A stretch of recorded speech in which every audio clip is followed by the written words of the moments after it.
in-open yung phone ko, nalaglag siya.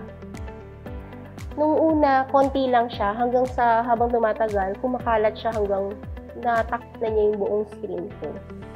Nag-call po ako sa Samsung Care Plus, tapos yun, dire-diretso na.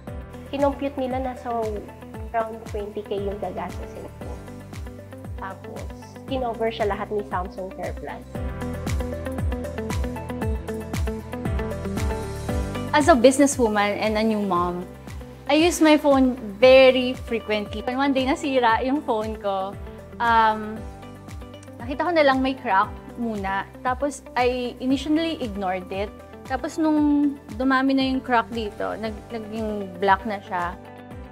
I just went to the website and filled it up with my information, like yung serial number and other details. And then after that, after a few days, ayun na, ayos na yung phone ko. Bonus pa kasi na-receive ko siya earlier than expected. Yung tablet ko, araw-araw siyang ginagamit ng son ko for his online schooling. Hindi na siya nag-charge. I went to Festival Mall Alabang and pinakita ko nga yung tablet and I told them what happened. And I also told them that I availed the Samsung Care Plus. I was really surprised kasi hindi lang yung charging port yung pinilitan. Wala akong binayaran.